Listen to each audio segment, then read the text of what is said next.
The first thing I noticed when I walked into my bedroom was the smell, a sickly sweet perfume that didn't belong to me. My sister Paisley's signature scent. I froze in the doorway, my carry-on bag slipping from my shoulder and hitting the hardwood floor with a thud. My name is Trinity, and I had just returned from a 3-month consulting project in Seattle, eager to surprise my family and fiancé, but something was wrong, very wrong. "Hello," I called out, my voice echoing through our family's Victorian home. No answer. My room looked different. The photos on my dresser had been rearranged, and unfamiliar clothes peeked out from my closet. I stepped closer, my heart pounding. These weren't my clothes, they were Paisley's. "What the hell?" I muttered, yanking open drawers. My things were gone, replaced with my sister's belongings. The room I'd grown up in, my sanctuary, had been colonized. I grabbed my phone to call Colton, my fiancé, but stopped when I noticed a piece of paper sticking out from under the mattress. Pulling it free, I recognized Colton's messy handwriting. "My dearest P, last night was incredible. I can't stop thinking about you. 3 months without Trinity here has been heaven." The letter slipped from my trembling fingers. More papers scattered across the floor, dozens of love letters between my sister and my fiancé. "Trinity, is that you?" My mother's voice floated up the stairs. I quickly gathered the letters, stuffing them into my bag. "Yeah, Mom, just got back," I called down, fighting to keep my voice steady. "Oh, sweetie, we weren't expecting you until next week." She appeared in the doorway, perfect makeup and pressed clothes, as always. "I hope you don't mind. We let Paisley use your room while hers is being renovated." I forced a smile. "Of course not. Where's Colton?" I tried calling him on the way. "He and Paisley went to pick up lunch. They should be back any minute." She beamed. "Those two have gotten so close while you were away. It's wonderful how well they get along." My stomach churned. "Yeah, wonderful." Mom's phone buzzed. "Oh, that's your father. Come down when you're settled." She hurried away, leaving me alone with my crumbling world. I sat on my bed that probably wasn't just mine anymore, and pulled out one of the letters, dated just last week. "K, Mom and Dad still don't suspect anything. Trinity's always been blind when it comes to you. Remember, delete these messages after reading. Love always, P." The front door opened downstairs, laughter drifted up, Paisley's musical giggle and Colton's deep chuckle. The sound made my skin crawl. "Babe," Colton called out, "your mom said you're home." I took a deep breath, straightened my shoulders, and walked to my mirror. The woman staring back at me looked calm, collected. Inside, I was screaming. "Coming," I called down, my voice honey-sweet. I tucked the letters deeper into my bag and headed downstairs. Colton stood in the foyer, still devastatingly handsome in his tailored suit. Paisley lounged against the wall beside him, wearing one of my old sweaters like it belonged to her. "There's my girl." Colton moved to embrace me. I let him, noting how he smelled like Paisley's perfume. "Surprise," I chirped, hugging him back. Over his shoulder, I watched Paisley's face. For just a moment, her perfect mask slipped, showing something like fear. "We brought lunch," Paisley said, holding up takeout bags. "Your favorite, Thai food." Wrong. Thai food was her favorite. Mine was Italian. But of course, she wouldn't know that. She'd been too busy stealing my life to learn such details. "How thoughtful," I said, following them to the kitchen. "I have so much to tell you all about Seattle." "Can't wait to hear everything," Colton said, his hand lingering on my waist. The engagement ring he'd given me felt like it was burning my finger. As we sat down to eat, I watched them. My perfect sister, my faithful fiancé, my doting parents. They had no idea what I'd discovered, no idea what was coming. I smiled and nodded as they chatted, playing my part perfectly. But inside, I was already planning. They wanted to play happy families? Fine. I'd play along, right until the moment I burned it all down. "More spring rolls, Trinity," Paisley offered, all innocence and light. "Thanks, sis," I said, taking one. "You know, I think this homecoming is going to be really special." And it would be, just not in the way they expected. "You're not going to believe what I found," Andrea whispered, sliding into the booth across from me at our usual coffee shop. Her laptop was already open, fingers flying across the keyboard. I'd called my coworker and closest friend the moment I could slip away from the house. If anyone could help me uncover the full extent of Paisley and Colton's betrayal, it was Andrea. She had a gift for digital detective work. "Look at this." She turned the screen toward me. I managed to recover deleted emails from Colton's work account. The timestamps go back almost a year.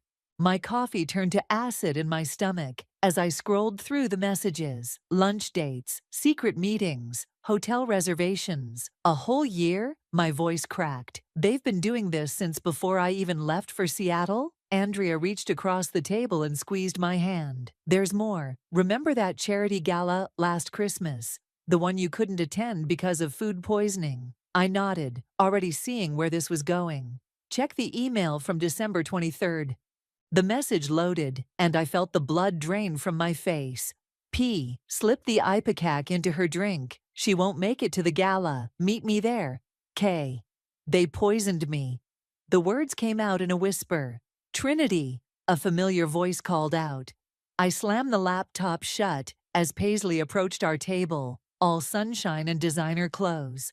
"I thought I saw you through the window. Who's your friend?"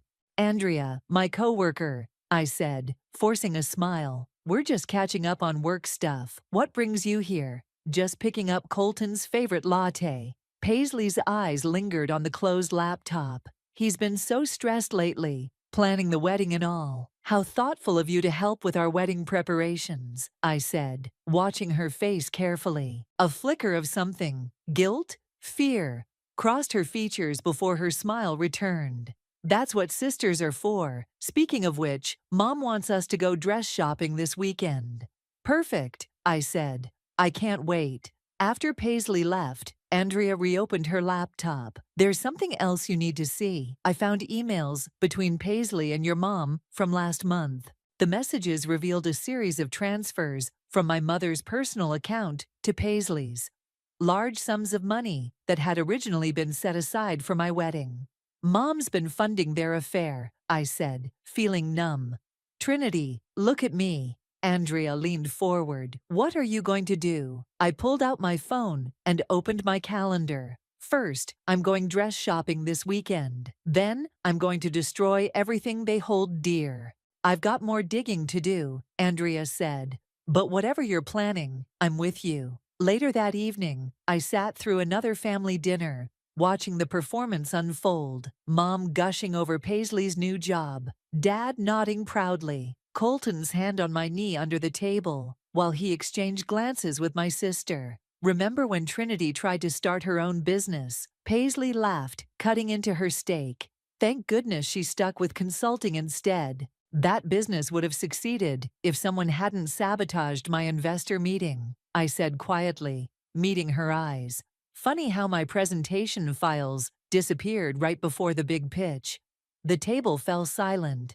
Paisley's fork paused halfway to her mouth. "Ancient history." Mom waved her hand dismissively. "Paisley, tell everyone about your promotion." My phone buzzed. A text from Andrea. "Found security footage from the hotel they use. Last meeting was 3 days ago. Sending now." I excused myself to the bathroom, watching the video with shaking hands. There they were, my sister and my fiancé, caught in an intimate embrace in the hotel lobby. When I returned to the table, Colton pulled me close and kissed my cheek. "Everything okay, babe? You look pale." "Never better," I smiled, noting the faint trace of Paisley's lipstick on his collar. "Just thinking about our wedding. It's going to be unforgettable." Speaking of the wedding, Mom beamed. "I've been working on the seating arrangements with Paisley. She has such an eye for these things." "I'm sure she does," I said, raising my wine glass. "To family secrets. Family success." Paisley's glass trembled slightly as she raised it. Our eyes met over the rim, and I saw it, the first crack in her perfect facade. She knew I knew something, but she had no idea how much. My phone buzzed again. Andrea had found more evidence, more betrayals to uncover. The web of lies was unraveling thread by thread. More wine, anyone? I offered, playing the perfect hostess while plotting their downfall. Sometimes revenge is best served with a smile. You look stunning, sweetheart. Mom wiped away tears as I twirled in the wedding dress. The boutique's three-way mirror reflected my image back at me. A perfect bride in white lace. A beautiful lie. Paisley circled me like a shark, adjusting the train. The neckline's all wrong. Maybe something more conservative. I think it's perfect, I said, meeting her eyes in the mirror. Don't you want your big sister to look her best walking down the aisle, Paisley? She flinched slightly, but recovered quickly. Of course, I just want everything to be perfect for you and Colton. My phone buzzed on the nearby chair. Another message from Andrea. Found the joint bank account. They've been planning to buy a house together using your wedding money. Trinity? Mom's voice snapped me back to reality. Should we put down the deposit for this one? Actually, I smiled. I think I need to try on a few more. Paisley's right. Everything needs to be perfect. While Mom chatted with the consultant, I cornered Paisley by the accessories display. That's a gorgeous necklace you're wearing. New. Her hand flew to her throat, touching the diamond pendant. Oh, this old thing? Just a birthday gift. Funny. I picked up a nearby tiara, examining it casually. It looks exactly like the one Colton said he was buying for our first anniversary. Even has the same inscription on the back. The color drained from her face. I don't know what you're talking about. Don't you? I leaned closer, keeping my voice low and sweet. The inscription reads, "Forever yours, Kay." Would you like me to read what's on yours? Before she could respond, Mom called us over to look at veils. The rest of the afternoon passed in a blur of tulle and tension, Paisley growing increasingly nervous while I maintained my mask of bridal bliss. That evening, Colton took me to dinner at our favorite restaurant. Or rather, what he thought was our favorite. It was actually Paisley's preferred spot. To us, he raised his glass, flashing that charming smile that once made my heart race. Now it just made my skin crawl. To us, I echoed. Oh, that reminds me. I stopped by the bank today to discuss our joint account. His fork paused, halfway to his mouth. What? The wedding fund, I clarified, watching him squirm. The teller mentioned some unusual transfers. Isn't that strange? Must be a mistake, he said quickly. I'll look into it tomorrow. Please do. I smiled. By the way, I ran into Julian today. You remember my cousin? He's a real estate agent now. Mentioned something about a house you were interested in. Colton's knuckles went white around his wine glass. Just browsing options for our future. How thoughtful, I said, pulling out my phone. Actually, Julian sent me the listing. Beautiful place, 3 bedrooms, garden. Funny though, the application has your name and Paisley's on it. Must be another mistake, right? The silence stretched between us like a rubber band about to snap. Finally, Colton cleared his throat. Trinity, I can explain. No need. I cut him off, standing up. I'm feeling a bit tired. Wedding planning, you know? Such a draining process. Let me drive you home, he offered, desperation creeping into his voice. I'll call a cab, I said, dropping my napkin on the table. Oh, and Colton, that lipstick on your collar, wrong shade for me, but it matches Paisley's perfectly. I walked out, leaving him stammering at the table. Outside, I texted Andrea. Time for phase 2, send everything to Julian. When I got home, I found Mom in her study, poring over wedding magazines. Mom, can we talk about the wedding budget?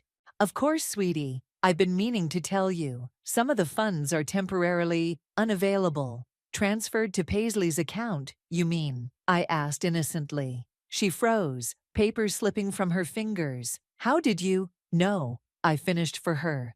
I know everything, Mom. Every transfer, every lie, every time you chose her over me. The only question is, why? Trinity, please, she started, but I was already walking away. Don't worry, I called over my shoulder. All will be revealed at the engagement party next week. I'm planning quite a show. In my room, my real room. which I'd reclaimed by simply moving Paisley's things to the garage. I pulled out the growing file of evidence: bank statements, emails, photos, hotel receipts, each piece a bullet in the gun I was about to fire. My phone lit up with a text from Paisley. "We need to talk," I replied with a single word: soon. The mask was becoming heavy, but I'd wear it just a little longer. The engagement party was only days away, and I had one final act to prepare. They wanted a show. I'd give them a performance they'd never forget. "You need to stop this, Trinity." Julian cornered me in the kitchen during Sunday brunch. "Whatever you're planning, it's going to destroy this family." I continued arranging cookies on a plate, not meeting his eyes. Funny how nobody worried about destroying the family while they were betraying me. "Look." He lowered his voice as footsteps approached. "I found something else while looking into that house purchase. Something about your birth certificate." "There you are." Paisley burst into the kitchen, her smile too bright. "Mom's asking for more coffee." Julian gave me a meaningful look before stepping out. I filed away his words for later investigation. "We need to talk," Paisley said once we were alone. "About the engagement party." "What about it?" I asked, adding more cookies to the plate. "Worried about something." "Stop playing games," she hissed. "I know you know about Colton and me." I turned to face her, leaning against the counter.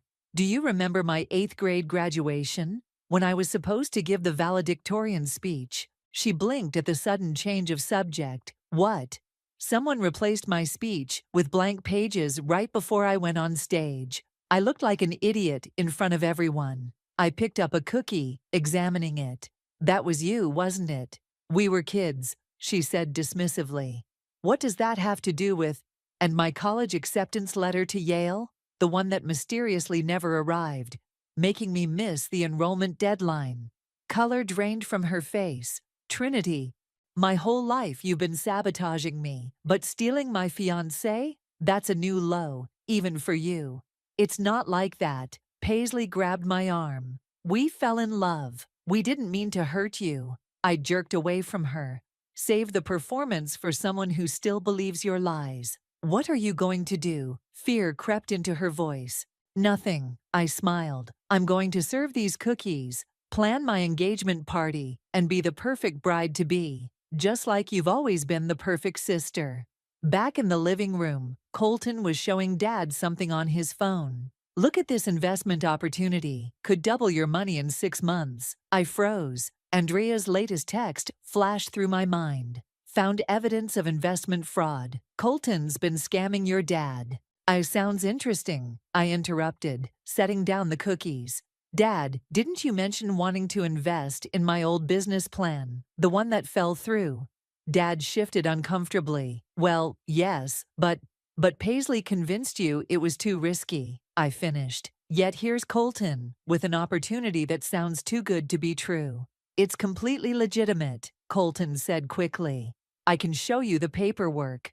"Like the paperwork for the house you're buying?" I asked innocently. "The one with the fraudulent loan application." The room went silent. Mom's coffee cup clattered against its saucer. "What house?" Dad asked. "Oh, didn't Colton tell you about the property he and Paisley are planning to buy? With money from my wedding fund." "That's enough." Mom stood up sharply. "Trinity, stop creating drama." "Drama?" I laughed. "You want to talk about drama? Let's talk about the money you've been funneling to Paisley from Dad's retirement account." Dad's head snapped toward Mom. "What?" "She's lying," Mom said quickly. "Trinity's always been jealous of her sister." "Am I?" I pulled out my phone. "Should I show everyone the bank statements?" "Don't," Paisley whispered. "Why not? Isn't this what perfect families do? Share everything?" Julian stepped between us. "Trinity, remember what I said about the birth certificate?" "Not now," I cut him off. But Colton caught it. "What birth certificate?" "Nothing," Julian said quickly. "Forget I mentioned it." But I saw something flash across Mom's face. Real fear this time, not just anxiety about exposed secrets. "Mom," I asked slowly, "is there something else you want to tell me?" "This conversation is over," she announced, standing up. Trinity, I don't know what's gotten into you lately, but it stops now. You're right, I said, gathering my things. It stops at the engagement party. Everything stops then. As I walked out, I heard Paisley burst into tears. Her trademark move when things didn't go her way. But this time, it wouldn't work. My phone buzzed. Andrea, again. Found the birth certificate Julian mentioned. You need to see this now.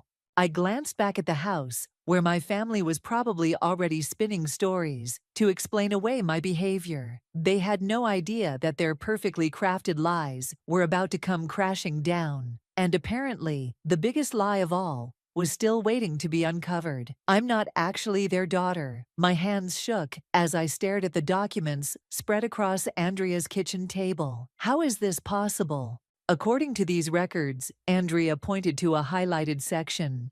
You were adopted. But there's more. Look at the date on your adoption papers compared to Paisley's birth certificate. The dates were just 3 months apart. They adopted me right before Paisley was born. Your mom was pregnant with Paisley when they adopted you, Andrea confirmed. But here's the weird part. They never registered your adoption properly. Legally speaking, you're in limbo. My world tilted sideways. That's why Mom always favored Paisley. She's their real daughter. Trinity, Julian's voice, came from Andrea's doorway. I hadn't even heard him come in. I see you found out. You knew? I spun to face him. All this time, he sat down heavily. I overheard my parents talking about it years ago. But there's more to the story. Your biological mother. My phone rang, cutting him off. Colton's name flashed on the screen. Don't answer it, Andrea warned. But I did anyway. Trinity. Colton's voice was urgent. We need to talk about everything. Meet me at our spot? You mean you're in Paisley's spot? I asked coldly. The hotel downtown. Silence. Then, please. There's something you need to know before the engagement party tomorrow. I hung up and turned to Julian. Tell me about my biological mother. He shook his head. Not my story to tell. But maybe it's time you asked your parents directly. Oh, I will. I stood up, gathering the documents. At the engagement party, in front of everyone. Trinity, Julian caught my arm. Be careful. Some secrets are buried for a reason. That evening, I sat in my car, outside my parents' house, watching through the windows as they hosted their weekly bridge club. Mom was laughing, Dad was pouring wine, and Paisley was charming the guests as usual. My phone buzzed with a text from Colton. Please meet me, I'm begging you. Another text came through, this one from Paisley. Whatever you're planning tomorrow, don't. You have no idea what you're about to unleash. I started typing a response when a knock on my car window made me jump. Dad stood there, looking concerned. Can we talk? He asked after I rolled down the window. I nodded, and he slipped into the passenger seat. Your mother doesn't know I'm out here, he said quietly. But I saw the adoption papers in your room. Were you going through my things? I was looking for evidence of what you've been planning. He sighed. Trinity, there are things about your adoption, complications, that could hurt a lot of people if they come out. Like the fact that it wasn't legal? I asked sharply. He flinched. Who told you that? Does it matter? What I want to know is why. Why adopt me just to treat me like a second-class citizen in my own family? It wasn't supposed to be like that, he whispered. We loved you, love you. But your mother, when Paisley came along, save it, I cut him off. Save it for tomorrow, when everyone can hear the truth. Please, his voice cracked. Don't do this to your mother. My mother, I laughed bitterly. Which one? The one who gave me up, or the one who never wanted me? Dad reached for my hand, but I pulled away. Just answer one thing. Does Paisley know? No, he said firmly. She has no idea. My phone lit up again. Andrea. Found your biological mother's current address. You're not going to believe this. Go back inside, Dad, I said, starting my car. I'll see you all tomorrow at the party. Trinity. Don't worry, I smiled grimly. I've arranged everything perfectly. Catering, decorations, music, and just enough truth to blow this family apart. As I drove away, I watched him in my rearview mirror, standing alone in the darkness. My phone kept buzzing. Colton, Paisley, Mom, all trying to prevent tomorrow's inevitable explosion. But they were too late. The invitations were sent, the evidence was prepared, and in less than 24 hours, every carefully constructed lie would come crashing down. I pulled into my apartment complex and noticed a manila envelope tucked under my windshield wiper. Inside was a single photograph, me as a baby, being handed to my parents by a woman whose face was scratched out. On the back, in unfamiliar handwriting, "Stop digging. Some truths are better left buried." But I was done with buried truths. Tomorrow, everything would come to light, no matter the cost. The engagement party wasn't just going to be the end of my relationship with Colton. It was going to be the end of everything. The country club ballroom sparkled with champagne glasses and fake smiles. I stood at the entrance, watching my carefully arranged dominoes prepare to fall. Andrea stationed herself near the AV equipment. Julian hovered by the bar, and my family scattered around the room, all trying to act normal. "You look beautiful." Colton appeared beside me, reaching for my hand. I let him take it, noting how he was sweating. "Nervous about something?" I asked sweetly. Before he could answer, Mom clinked her glass for attention. "Welcome, everyone. We're here to celebrate the engagement of my beautiful daughter, Trinity, to Colton." The crowd applauded. Paisley stood in the corner, clutching her champagne like a lifeline. "Actually," I stepped forward, "I'd like to say a few words." Mom's smile faltered. "Perhaps later, dear. The caterers."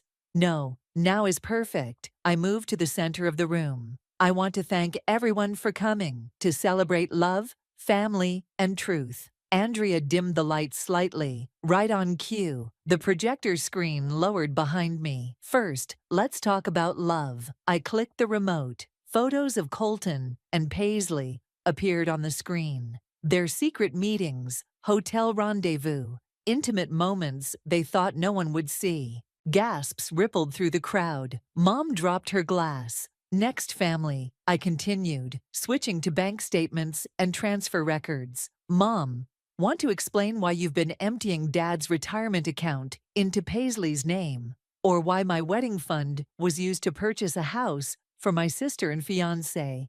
Trinity, stop this immediately." Mom's voice shook. "Oh, but we haven't gotten to the best part yet, truth." I pulled out the adoption papers. "Let's discuss why you never legally registered my adoption. Was it because you were too busy preparing for your real daughter's arrival?" The room went deadly silent. Paisley's face had gone white. "What is she talking about?" she whispered. "Don't." Dad stepped forward, but I was already pulling out the photograph from my windshield. "This was left at my car last night. Mom, care to explain why you scratched out the face of my biological mother, or should we ask your sister Rachel to explain?" Mom staggered backward. "How did you find out that my real mother is my aunt?" I held up my phone. "DNA doesn't lie, Mom. Rachel's daughter, that's me, isn't it? Your own sister's child, adopted in secret to hide her teenage pregnancy. No wonder you resented me." "I never resented you," Mom protested weakly. "Really?" I laughed. "Then why did you let Paisley systematically destroy every opportunity I ever had? Why did you help her steal my fiancé?" "That's not what happened." Paisley finally spoke up. "Colton and I fell in love. We never meant to get caught." I interrupted. "Is that why you applied for a marriage license last week?" Colton's head snapped toward Paisley. "You did what?" "Oh, she didn't tell you?" I smiled. "Guess she was playing both of us." "Enough."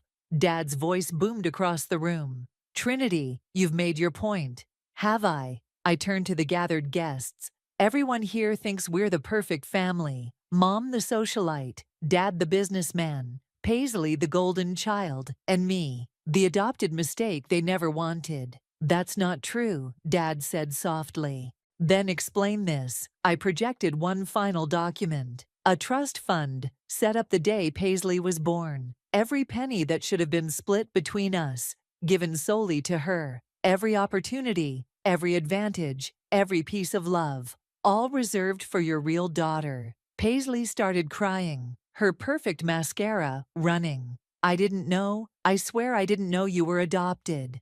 Save your tears, I snapped. They won't work anymore. Trinity, Julian stepped forward. Your biological mother, Rachel, she's here. The crowd parted, revealing a woman who looked startlingly like me, standing near the back of the room. I got your invitation, she said quietly. I thought it was time. Mom let out a choked sob.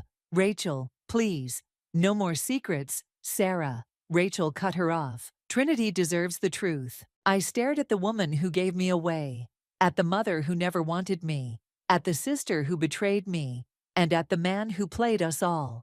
The truth? I picked up my champagne glass. Here's the truth. This engagement is over. This perfect family facade is over. Everything is over. I dropped my glass, letting it shatter on the floor, and walked toward the exit. Behind me, chaos erupted. Accusations, crying, demands for explanations. But I didn't look back. I'd lit the match and watched it all burn. Now it was time to walk away from the ashes. Wait, Rachel's voice followed me into the parking lot. Please, just give me 5 minutes. I turned to face my biological mother, really looking at her for the first time. Same green eyes, same dark hair, same stubborn chin. It was like looking into a mirror of my future. Why now? I asked. Why not any time in the last 29 years? Because your mother, Sarah, made me promise to stay away. Rachel stepped closer. She threatened to tell everyone about the pregnancy if I ever contacted you. And that was enough to keep you away. I was 16, Trinity, scared, alone. And your mother, she convinced me it was best for everyone. The country club doors burst open. Paisley ran out, mascara streaking down her face. Trinity, please, I didn't know about any of this. Which part? I asked coldly. The part where you're not my sister, or the part where you were planning to marry my fiancé? I love him, she whispered. I know it's wrong, but I love him. And the sabotage, the stolen opportunities, was that love too? Before she could answer, Colton emerged from the building. Trinity, baby, let me explain. Explain what? I rounded on him. The fraud? The affair? Or the fact that you were planning to steal my inheritance once we were married? His face went pale. How did you find the paperwork? I pulled out my phone, showing him the screenshots. You should really use stronger passwords. Mom and Dad appeared next, followed by what seemed like half the party guests. Trinity, Mom reached for me, but I stepped back. Everything I did was to protect this family. Protect? Rachel scoffed. You stole my daughter to hide your own shame, then punished her for existing. I gave her everything, Mom shouted. No, Dad's quiet voice cut through the chaos. You gave everything to Paisley. We both did, and we were wrong. Paisley's sobs grew louder. Daddy, please. The trust fund, he continued. The opportunities, the constant favoritism. We created this mess, all of it. And now it's blown up in your faces, I said. Just like I promised it would. What do you want? Mom asked desperately. Money? The house? What will it take to fix this? I laughed bitterly. Fix this? You can't fix 29 years of lies with a checkbook, Mom. Or should I even call you that? I raised you, she whispered. No, you tolerated me. There's a difference. Colton stepped forward. Trinity, whatever you think you know about me and Paisley, save it. I cut him off. Andrea found your offshore accounts. The FBI will be very interested in those, along with the investment scams you've been running. His face went from pale to gray. You wouldn't.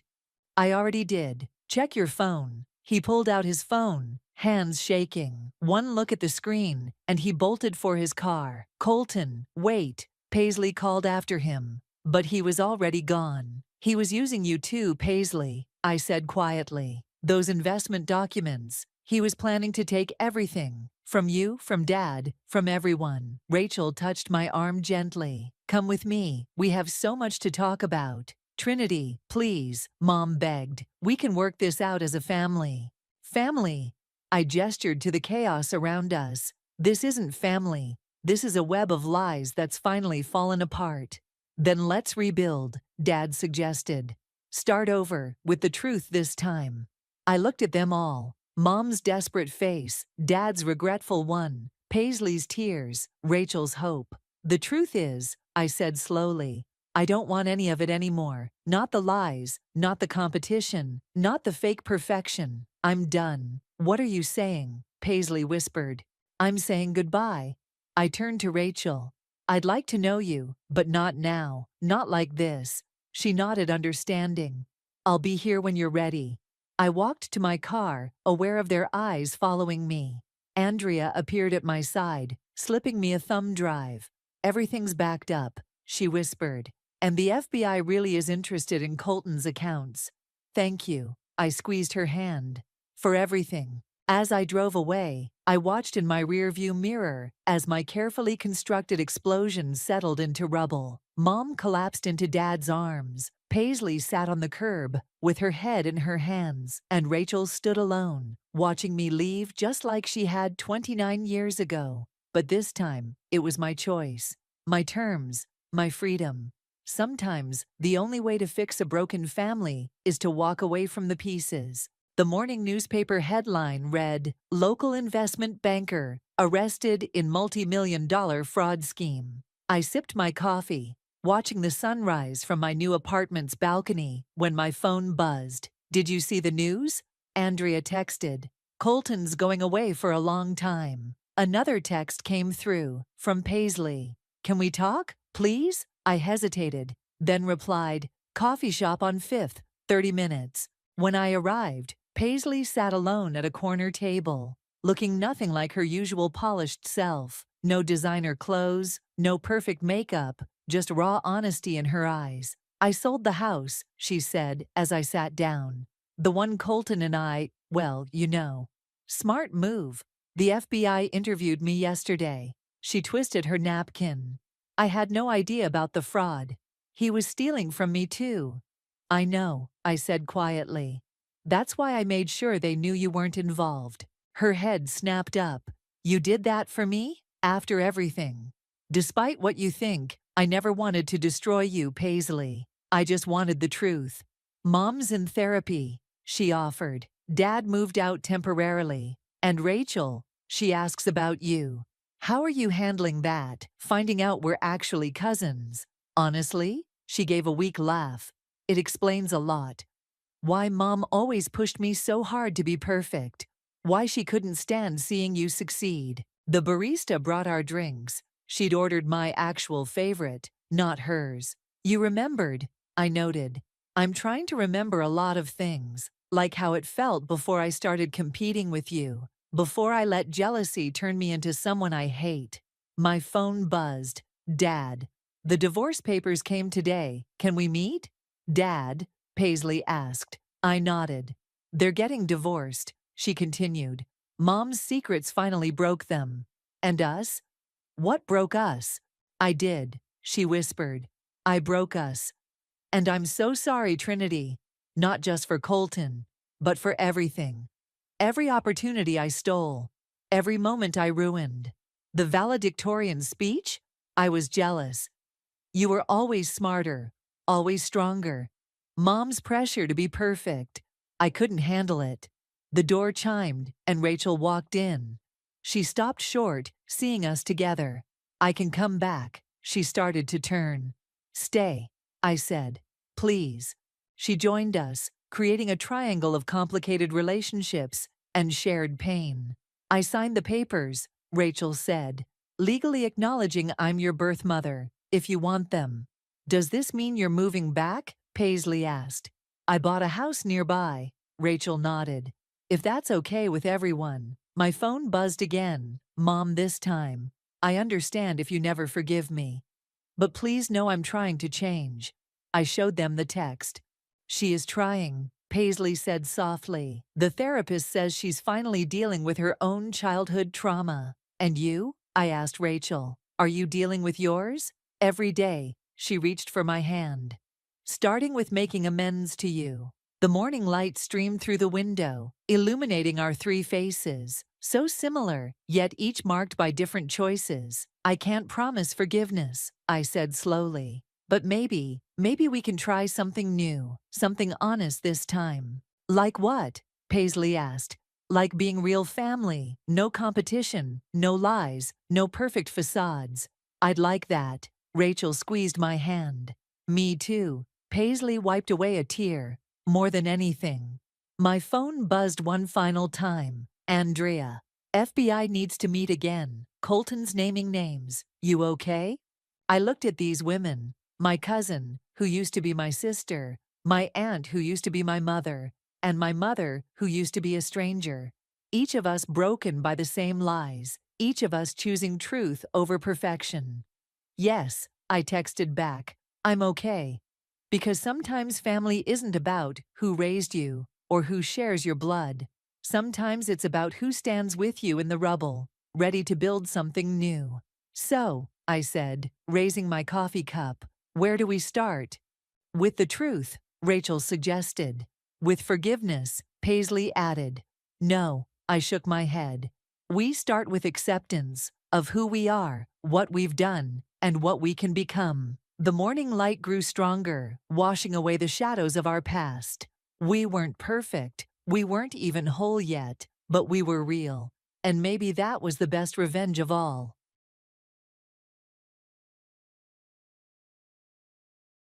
As the sun rose, the upscale neighborhood of Maplewood in suburban Orlando was wrapped in peaceful tranquility. Our two-story White House glowed softly in the morning light. In the well-maintained front yard, colorful roses and marigolds bloomed proudly, while the deep green lawn sparkled with morning dew. It's been 5 years since we moved to this neighborhood. I, Jennifer Morrison, work as a pediatrician at a major local clinic, while my husband David runs a construction company. Together with our precious 5-year-old son Aiden, we've been living an ideal life here. Every morning, I wake up at 6 a.m. to the alarm clock and prepare breakfast for my family. It's my daily routine to brew coffee in the kitchen while gazing out the window at the misty garden. The nurses often say, "Doctor, your family must be so happy," when they see me in my apron preparing meals. Indeed, while I'm a composed physician caring for children's lives at the clinic, at home I strive to be a devoted wife and mother. David started Morrison Construction at a young age and has grown it into one of the region's leading construction companies. His handsome appearance and sociable personality have been great assets in business.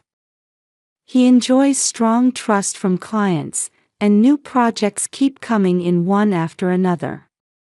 10 years ago, we met at a garden party hosted by a mutual friend. At the time, I was busy as a medical student, but I was captivated by David's passionate drive to start his business.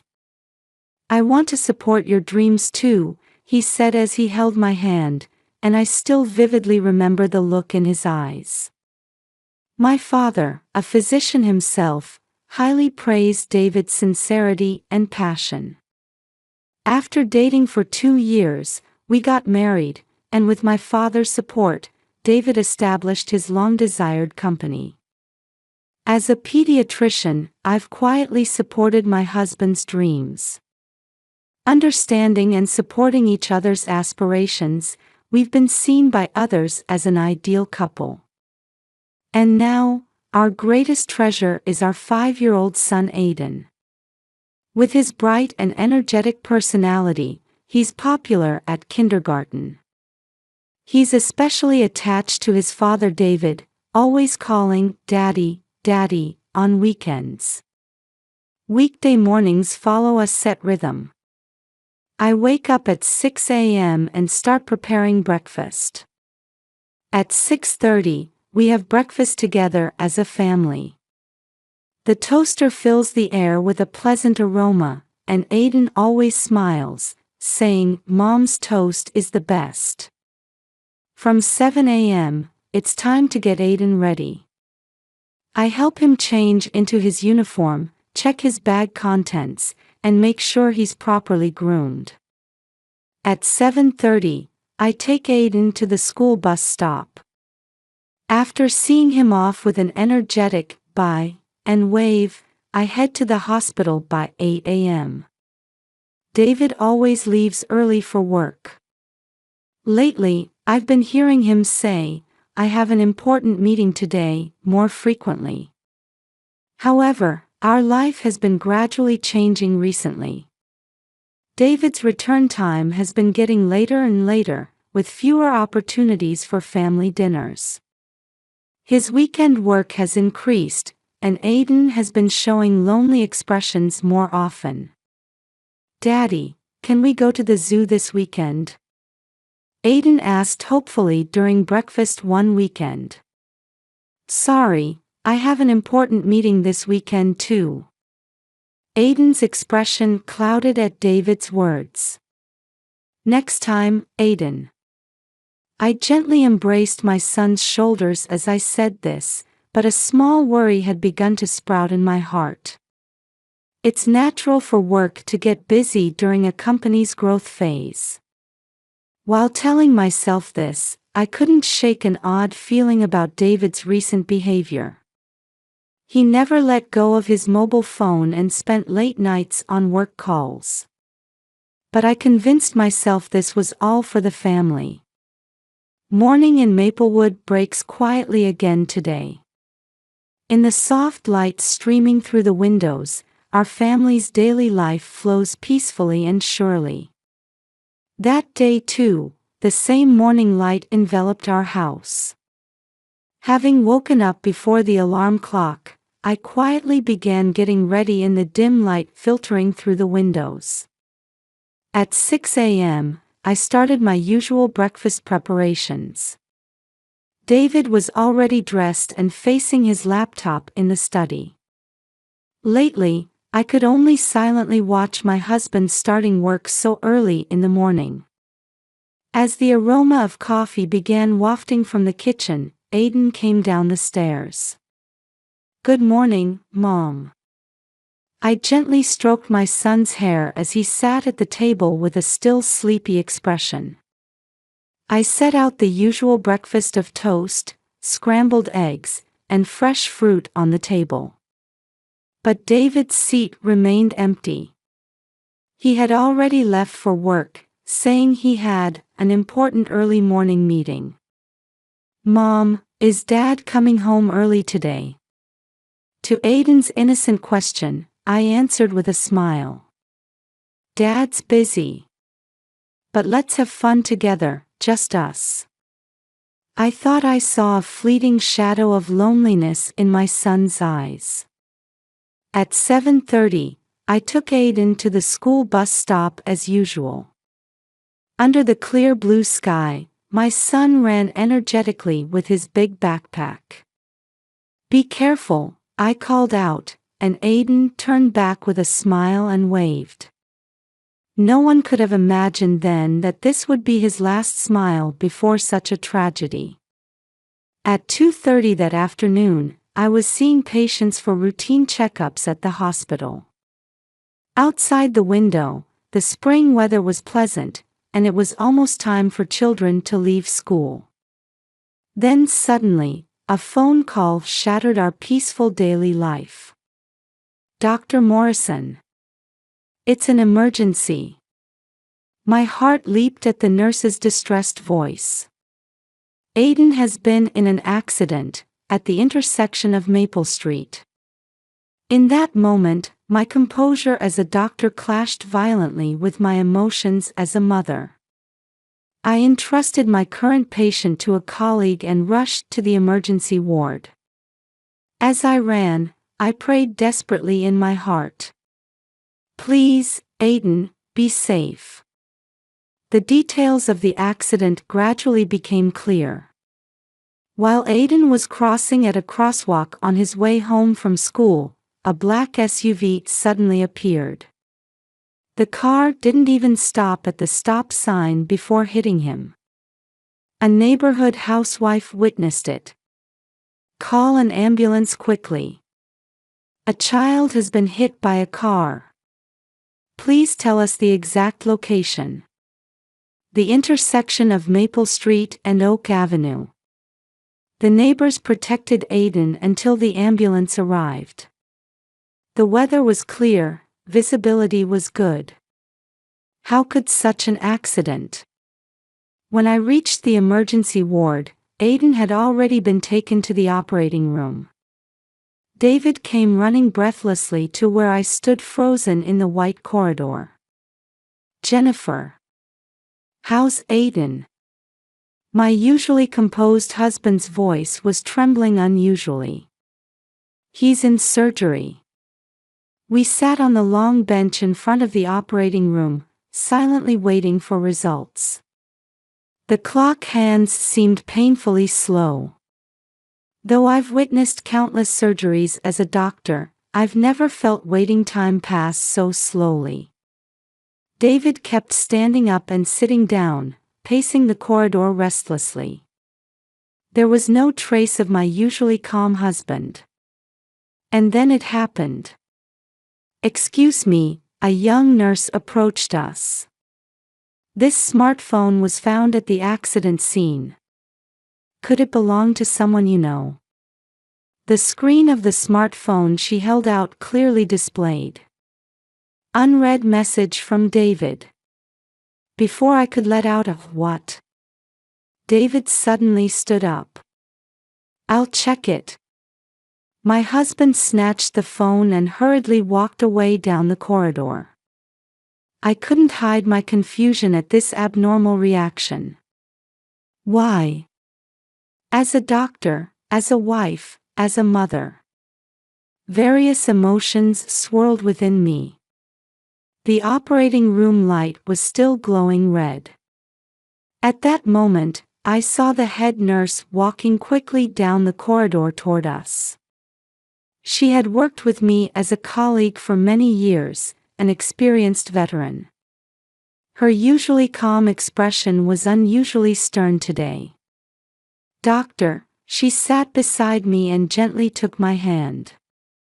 "There are some details about Aiden's condition that I need to discuss with you." At that moment, my experience as a doctor made me sense the gravity of what I was about to hear. But right now, I'm just a mother worried about her son's life. Trying desperately to control my trembling hands, I listened to the head nurse's words. David still hadn't returned. His absence made the situation feel even heavier. My husband, who would normally be supporting me, had disappeared with that smartphone. The cold air in the corridor intensified my anxiety. Sitting on the long bench in front of the operating room, I remembered Aiden's smile from this morning. "Mom, can we play in the park today?" The image of my son's bright-eyed face was burned into my eyelids. If only I had hugged him tighter then. If only I had told him to be more careful. Regret as a mother squeezed my heart. I could hear the busy sounds of the emergency room in the distance. The reality that I was now completely powerless in a place where I usually examine patients myself. As a doctor, I've faced countless patients and their families, but being in this position myself, I finally truly understood how they felt then. The hands of the white wall clock moved slowly through the heavy air. It had been 2 hours since Aiden's surgery began. During that time, David had appeared several times, but only to pace the corridor restlessly. The hand gripping the smartphone seemed unusually sweaty. "It'll be okay, Aiden will surely." As I tried to speak to him, my husband quickly disappeared down the corridor. I saw an unfamiliar color of anxiety in his back. In our 10 years of marriage, I had never seen my husband like this. When the corridor clock struck 4 p.m., I heard footsteps from beyond the heavy door. Mrs. Morrison. Turning around, I saw two detectives standing there. The older detective had a gentle expression, while the younger one held a notebook. "I'm his mother," I said. The older detective raised his hand to stop me as I tried to stand. "Please remain seated. We apologize for keeping you waiting. I'm Detective Johnson, and this is my partner, Detective Murphy." At this time, David had disappeared to the end of the corridor for his third phone call. The detectives looked around, exchanging glances as if confirming my husband's absence. "We've reviewed the security camera footage," Detective Johnson began quietly. "We've discovered new facts about the vehicle involved in the accident." My heart began racing. Though I've faced countless critical patients as a doctor, the tension of this moment was unlike anything I'd experienced before. The black SUV had been lurking around the area for several days prior, following the school route schedule. It took me several seconds to comprehend what those words meant. Premeditated. Someone intentionally. Just thinking about it sent a paralyzing fear through me. "We're currently working to identify the vehicle. Part of the license plate was captured on the security camera." Detective Murphy opened his notebook, checking information written in small letters. At that moment, David returned from the corridor. When my husband saw the detectives, he momentarily stopped, visibly tensing. "Ah, Mr. Morrison. We have some questions for you." David nodded nervously at Detective Johnson's voice. "Where were you yesterday afternoon?" "Oh, at the company, of course. Had an important meeting with clients." "Until what time?" I think, until after 7. I could tell David's voice was shaking. Usually, my husband would answer in a clear, decisive tone. He typically keeps precise track of his appointments with clients. During the questioning, David avoided making eye contact with me. The smartphone he gripped in his right hand was increasingly bothering me. That message, why didn't my husband want to show it? "Ma'am," Detective Murphy turned to me. "Have you noticed anything unusual lately? For example, changes in your husband's behavior?" That question brought a flood of all the oddities I'd been sensing. Increasing overtime. Weekend work. Increasingly late return times. Never letting go of his mobile phone. And today's abnormal reaction. Actually, I began speaking, carefully choosing my words. Meanwhile, David continued showing his restless behavior, pacing the corridor. Occasionally making calls in a low voice. "Excuse me, I need to call the company." Once again, my husband tried to stand to take a phone call. At that moment, Detective Johnson's gaze fixed on the smartphone in David's hand. A nurse quietly sat beside me and whispered concernedly. "Ma'am, your husband seems quite agitated." "Yes." I managed to answer. "He's usually so calm." Confusion and anxiety swirled within me. Aiden's surgery was still ongoing. Meanwhile, my husband's behavior was clearly strange. The message from David displayed on the smartphone. Everything seemed to be pointing to something, but I couldn't see the truth.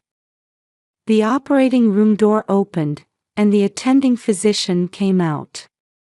I stood up reflexively. Aiden's life was the most important thing. That's all I should be thinking about now. But in the corner of my mind, there was a persistent warning like anxiety. Was there something lurking behind this accident that I didn't know about?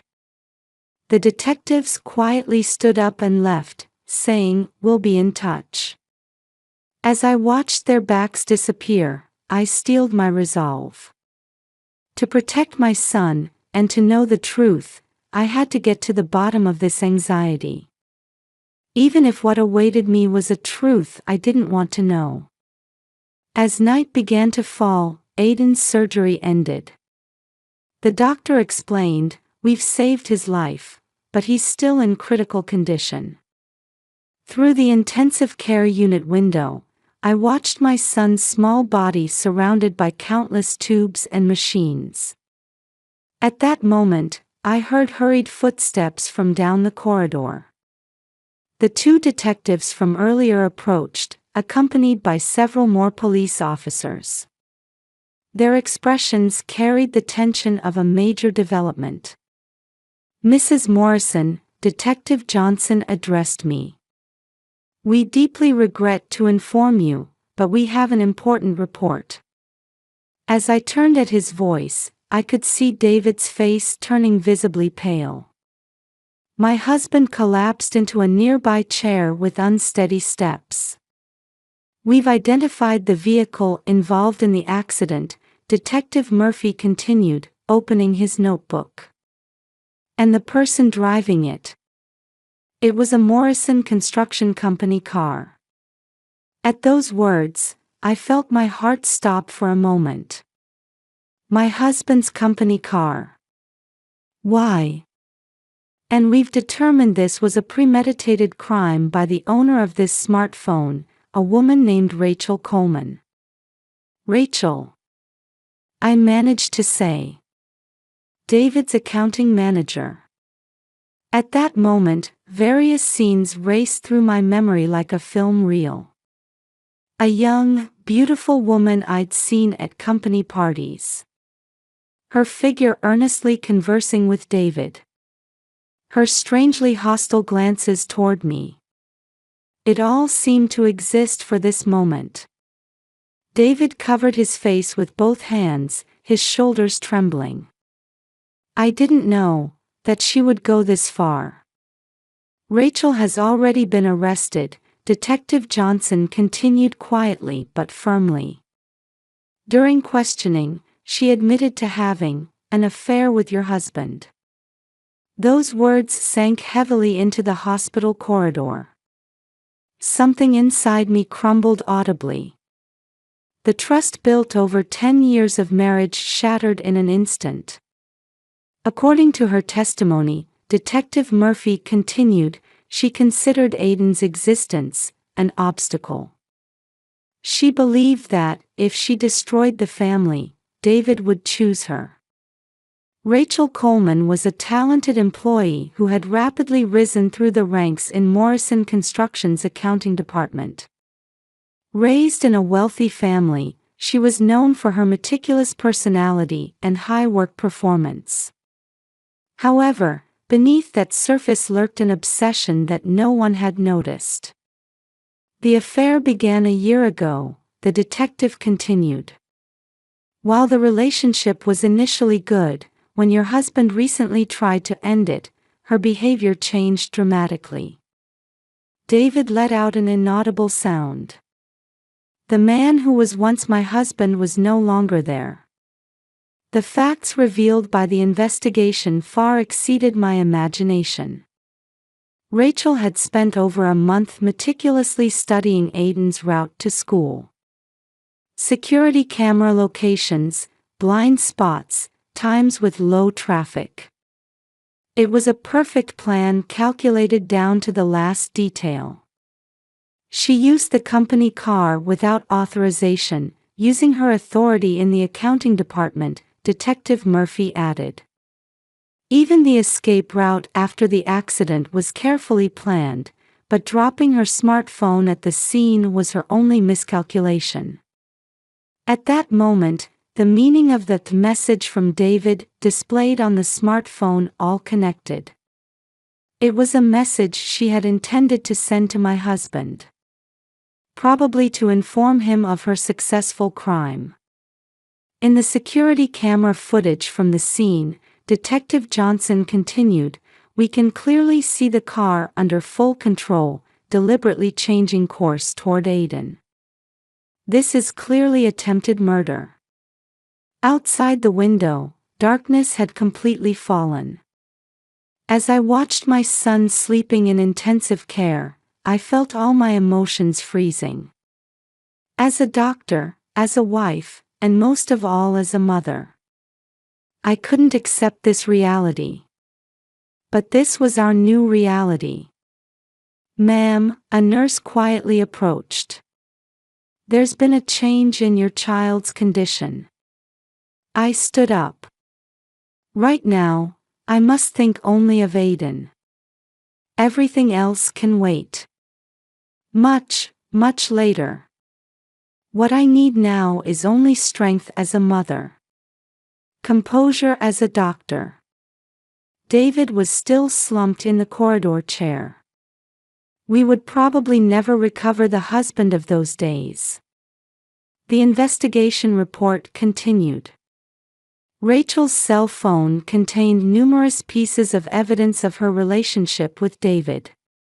Photos of them together, messages full of expressions of love. Each one revealed a side of my husband I hadn't known.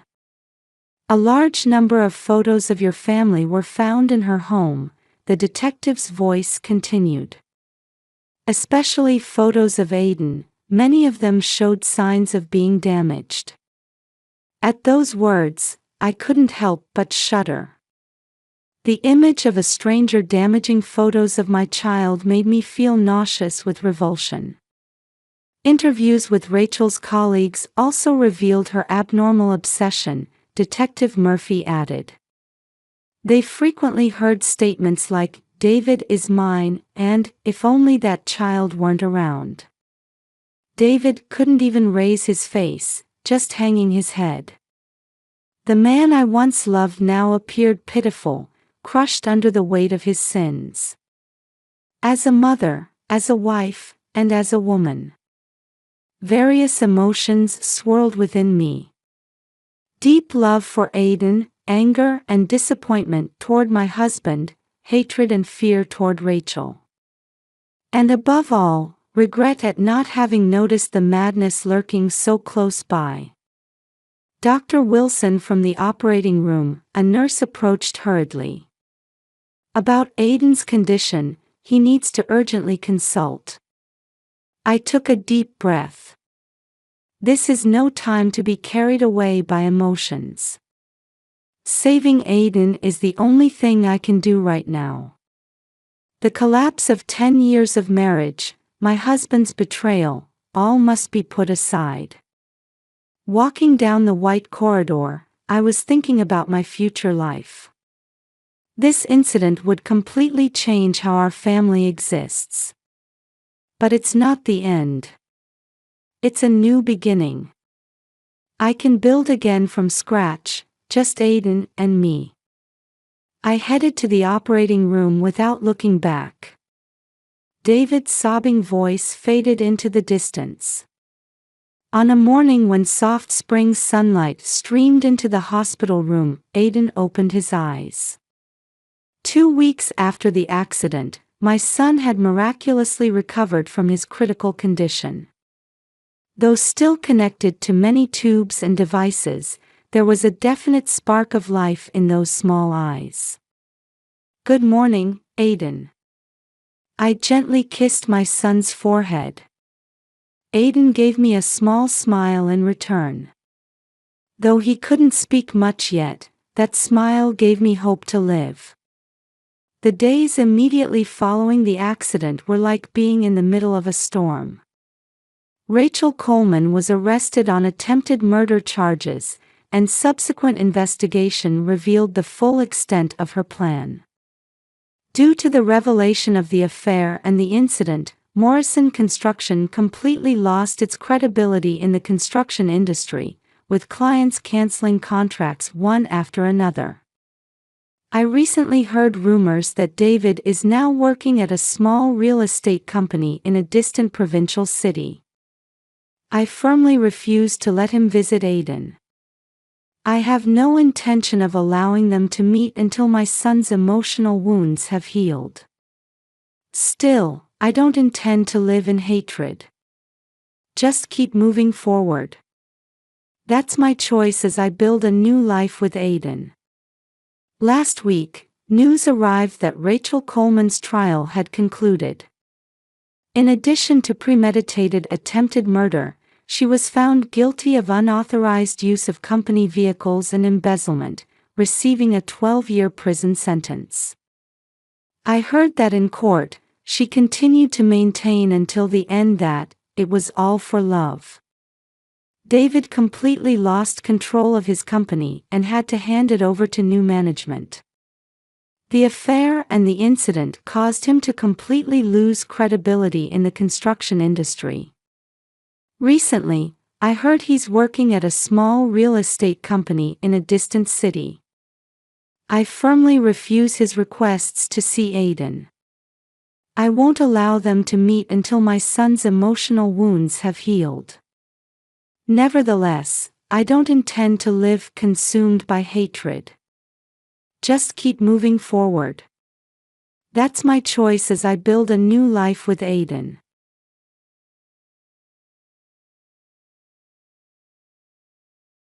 On a spring morning, as sunlight streamed through the window, I was in the kitchen as I am every morning.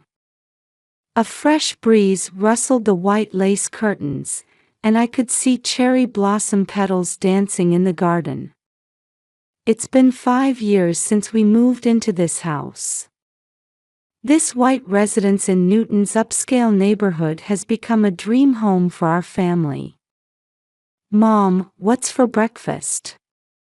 Amy's voice rang out along with the sound of footsteps running down the stairs. My 7-year-old daughter wore her private Beaver Country Day school uniform, her golden hair braided, and her large blue eyes sparkled with anticipation. It's special this morning. I'm making pancakes, I said. Amy smiled happily at my words. The table was already set with fruit, yogurt, and organic maple syrup. Making an elaborate breakfast on a regular day was actually my small way of showing appreciation for my husband, Mark. Good morning, Melissa. Hearing a voice behind me, I turned to find Mark standing there in his perfectly pressed suit. As an investment banker at Goldman Sachs, my husband is always well prepared early in the morning. Standing 5 feet 11 inches tall, with black hair and an intellectual air about him, he still makes my heart flutter. What a feast this morning. Mark wrapped his arm around my waist and kissed my cheek. But you don't need to go to such trouble first thing in the morning. It's fine. Isn't it nice to have a special breakfast sometimes? I tucked my long brown hair behind my ear as I plated the pancakes. My 5 feet 6 inches height and modest demeanor are assets in my work as a real estate agent. Originally from Texas, I started working in real estate here after graduating from Boston University. Now I earn $80,000 a year and take pride in my work. Having breakfast together as a family of 3 is our precious daily ritual. Amy cheerfully talks about her piano and ballet lessons while Mark listens attentively. Though he's a successful banker earning over $300,000 a year, he's a good husband and father who values family time. Sometimes I wonder why he, with his Harvard MBA and from a prestigious Boston family, chose an ordinary woman like me. 2014, at a Boston real estate exhibition, that's where we met. He came looking for luxury properties, and I was the agent who assisted him. What started as a purely business relationship evolved as I gradually opened my heart to Mark's sincere character and his family values. When we decided to marry after 6 months of dating, the only obstacle was his mother, Betty. Betty Wilson, a former high school teacher, is an influential woman in Boston's upper society. Even after losing her husband 3 years ago, her perfectionist and controlling nature remained unchanged. Though she initially strongly opposed our marriage, she appeared to accept it on the surface. She still lives in an upscale neighborhood just a 15-minute drive away and frequently checks on the family. "Mom, Grandma's on the phone. Amy brought my cell phone while I was cleaning up after breakfast." It's Betty's daily morning call. Though her desire for a perfect family sometimes feels burdensome, I accept it as part of our family dynamic. "Melissa, I'll take care of picking up and dropping off Amy at piano lessons this afternoon," Betty announced in her usual authoritative voice. My education-enthusiastic mother-in-law is actively involved in Amy's extracurricular activities. From how we spend weekends at the country club to dinner menu suggestions, she subtly gives instructions. My husband has already left for the office, and Amy boarded the school bus. As I prepare for work, I'm grateful for these peaceful days. Real estate work, housework, child rearing, it might be difficult to handle everything perfectly. But I take secret pride in doing my best for my family, making use of my outgoing personality and cooking skills. In the soft spring sunlight, cherry blossom petals continue to dance in our White House's garden. Hoping these happy days would last forever, I headed off to work. 7 a.m. In the kitchen filled with spring sunlight, I was preparing breakfast as usual. The bread dough I had prepared the night before was browning nicely in the oven, its fragrant aroma spreading throughout the house. "You're early again," Mark's voice came from behind as he started making my coffee as usual. "You've been looking pale lately. Are you all right?" "Yes, just tired," I smiled as I answered, but truthfully, I hadn't been feeling well for about 3 months. Morning dizziness and nausea, headaches that strike in the afternoon, and constant fatigue. Despite multiple hospital visits, the cause remained unidentified. "Mom, are you feeling unwell again today?" Worry seeped through Amy's voice as she came down the stairs. In her school uniform, my daughter had recently started paying attention to my condition. Like the good student she is, she gets up early to prepare herself and never forgets her homework. But I've noticed her bright smile appearing less frequently lately. "I'm fine, don't worry." As we sat down for breakfast, Mark placed coffee in front of us. "Orange juice for Amy." It's our usual morning scene. But lately, my appetite has decreased, and I can barely manage to eat a single slice of bread. During breakfast, Betty's phone call came as expected. "Melissa, I'll take Amy to her piano lesson today. Don't you think you should rest a bit?" There was concern mixed in Betty's voice. Indeed, my condition had started affecting my work. As a real estate agent specializing in luxury properties, I need to be in top condition. With a strong client trust base and excellent performance record, this health issue was becoming a significant problem. "Thank you, Betty. But I'm fine." After hanging up, Mark looked at me worriedly. Are you sure you're okay? Maybe you should try another hospital. Though I nodded at my husband's words, I remembered that I had already visited multiple hospitals. Blood tests, MRIs, various examinations, but no doctor could identify a clear cause. At the office, I could feel my colleagues' concerned glances. Once energetically showing properties with a high closing rate, lately, I've been leaving early more often due to severe headaches in the afternoons. Mrs. Wilson, are you really okay? My colleague Jane brought me coffee. Don't push yourself too hard. I returned a grateful smile, but I could feel my hands trembling as I reached for my desk. Sometimes the letters on the computer screen seemed to dance before my eyes. In the afternoon, there was a call from Amy's school. We're a bit concerned about your daughter lately. Her teacher's voice was filled with concern. She often seems distracted during class and spends more time alone during breaks. Hearing those words, I felt my chest tighten. My usually bright and active daughter had indeed been less energetic lately. Even her piano and ballet instructors had increasingly noted that her concentration has decreased. Twice a week, Betty helps with taking Amy to and from her lessons. Each time, my mother-in-law expresses concern about my health and offers to help with housework and childcare. In the evening, Amy returned home and gently held my hand.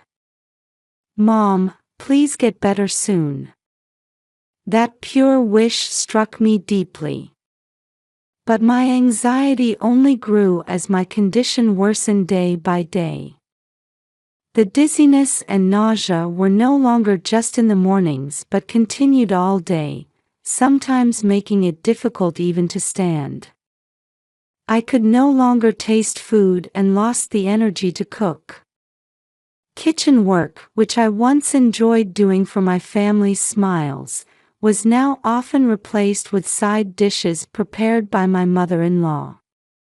"Have you thought about taking a leave of absence?" One night, Mark suggested this. Indeed, it might be an option. But would this unexplained illness be resolved just by taking time off? Outside the window, the spring evening breeze scattered cherry blossom petals. I remembered how last year around this time, we went cherry blossom viewing as a family. Those happy days now seemed like distant memories.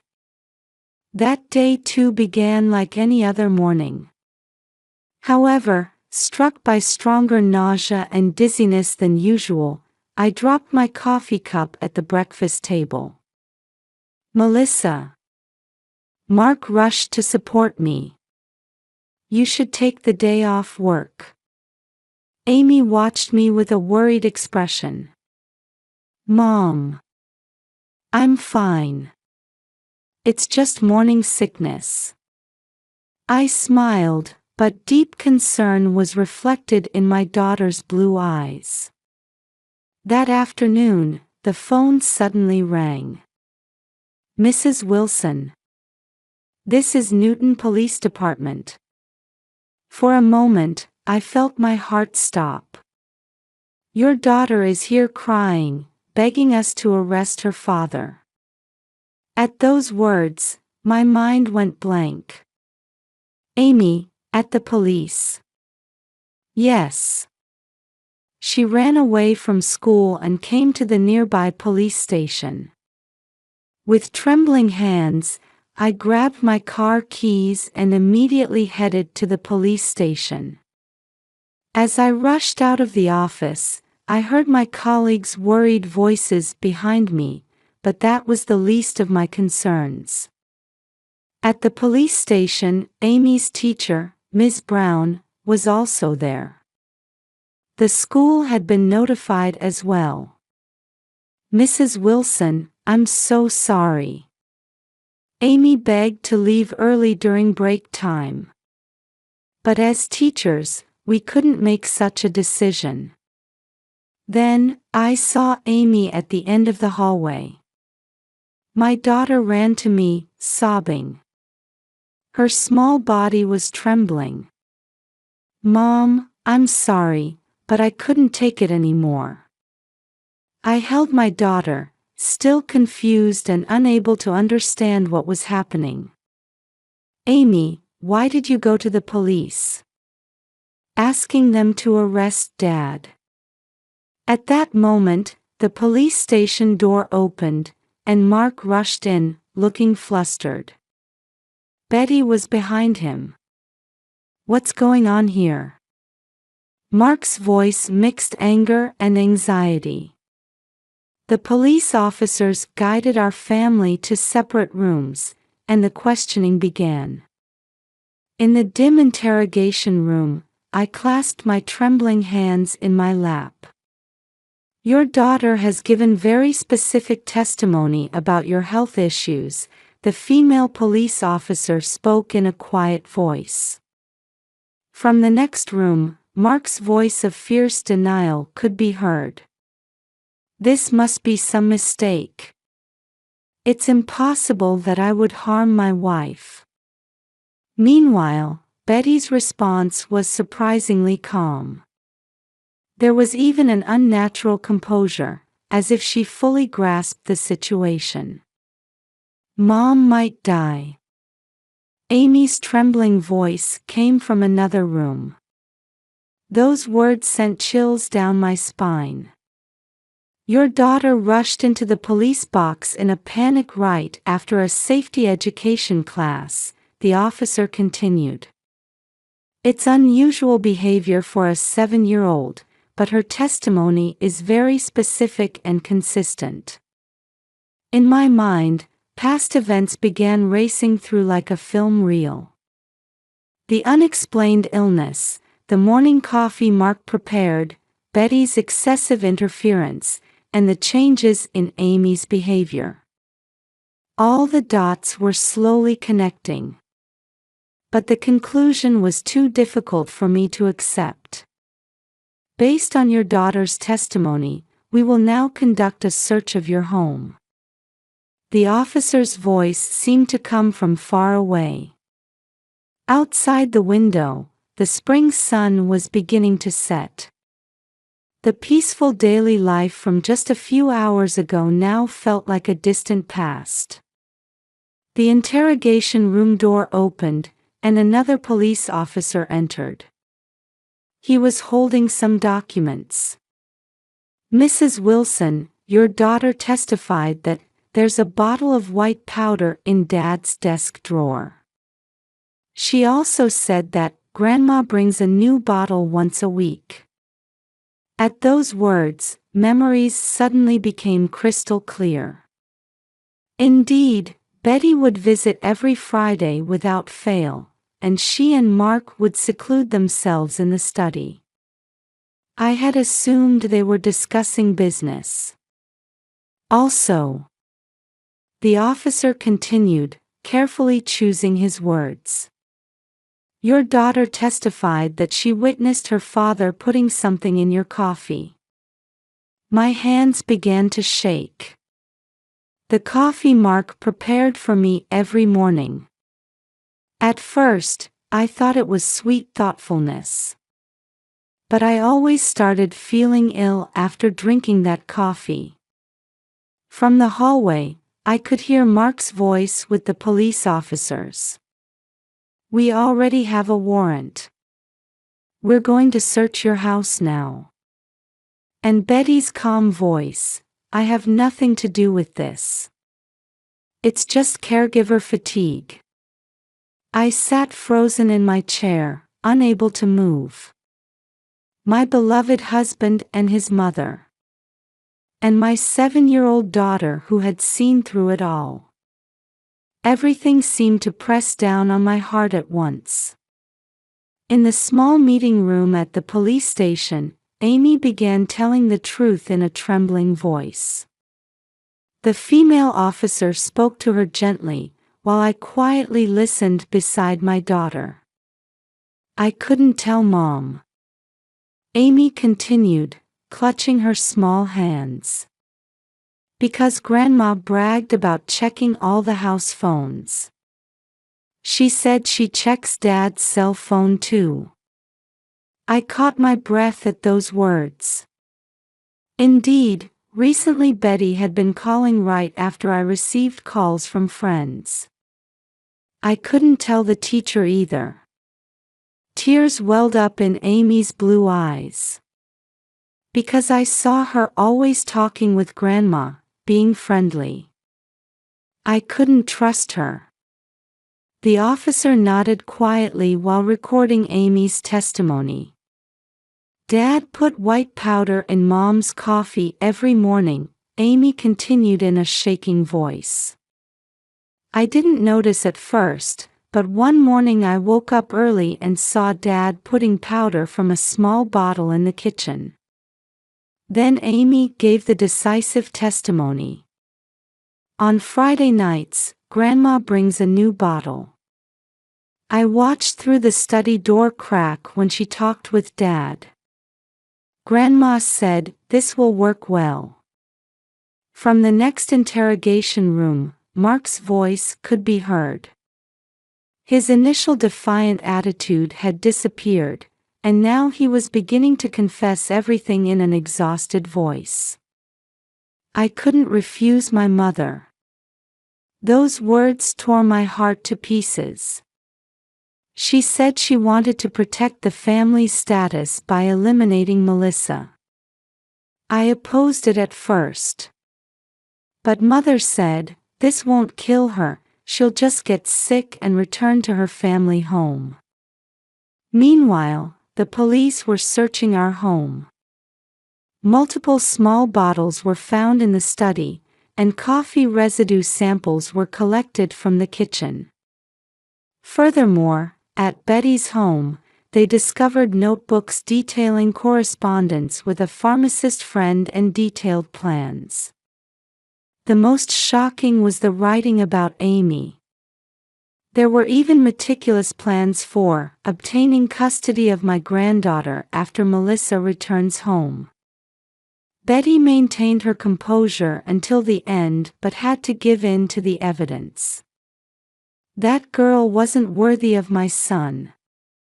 She was lowering our family's status. Those words revealed her twisted maternal love and desire for control. That evening, Mark and Betty were arrested. Blood tests detected traces of arsenic in my body. It was an attempted murder by poisoning over 6 months. If Amy hadn't run to the police, I would surely have lost my life. I thought the police wouldn't let Dad and Grandma hide the evidence. Such judgment from a 7-year-old. It came from her pure desire to protect her beloved mother. The following weeks felt like being in a storm. Media coverage, police statements, hospital treatment. However, as the poison began leaving my body, my health recovered surprisingly quickly. 6 months after the incident, our lives began taking shape in a new place. We moved from the white mansion in Chestnut Hill to a quiet residential area in Brookline, where we now live peacefully in a small house with a garden. "Mom, shall we bake cookies today?" On a Saturday morning, Amy poked her head into the kitchen. Instead of her former braids, her golden hair now swings at shoulder length. When she got her haircut at the salon, she proudly said it was the new me. "Sure, what kind would you like?" "Chocolate chip." "Can Jessica and Emma come over?" The names of her new school friends warm my heart. Right after moving, I was worried about Amy. At her previous school, she had become unable to open up to anyone due to her distrust of teachers who were friendly with Grandma. But with the support of her counselor, she gradually began opening her heart. We still continue weekly therapy sessions. Trauma recovery takes time. But Amy is showing remarkable resilience, the therapist assured me. I've changed too. As the poison left my body and I regained my health, my heart grew stronger as well. Through domestic violence victim support groups, I met others with similar experiences, and that circle has gradually expanded. Your story with Amy will surely give courage to many people. Susan, who runs the group, said this while embracing my shoulders. Now I speak about my experience once a month in front of new participants. While it involves digging up painful memories, it's also healing. Work is going well too. A real estate company that valued my previous track record hired me, and I'm carefully building trust relationships with clients. My reputation as a capable sales agent remains intact, and my closing rate is actually higher than before. Melissa, how about brunch at my place next Sunday? My colleague Jane invited me. She's one of the people who helped us move, and now she's become a close friend with whom we spend weekends together as families. At night, Amy sometimes knocks on my bedroom door. When she says, "I had a scary dream," in a trembling voice, I don't hesitate to let her sleep next to me. But even these nights have gradually become less frequent. The other day, she wrote an essay for school with the theme, My Pride. Amy chose without hesitation to write about my mother. My mom is my pride because she keeps moving forward no matter how hard things get. At those words, I couldn't help but hug my daughter tightly. Letters from Mark and Betty are all discarded through our lawyer. We've kept our new address, workplace, and Amy's school completely secret. Though it was painful to cut ties with the past, it was necessary for our new life. Sunday mornings, tending to the small herb garden in our yard has become my routine. While surrounded by the fragrance of thyme, basil, and rosemary, working the soil feels like we're cultivating our hearts too. Sometimes Amy helps me. Mom, this seedling has grown so much. As we exchange such conversations, perhaps we're growing together. In the kitchen, I can now brew coffee without fear. The sound of grinding beans, the steam when pouring hot water, the aroma spreading in the cup, these have become our new morning happiness ritual. Mom, today's going to be another good day. At the breakfast table, Amy smiled as she said this. The morning light streaming through the window gently illuminates her golden hair. Yes, our new life is surely moving forward with steady steps.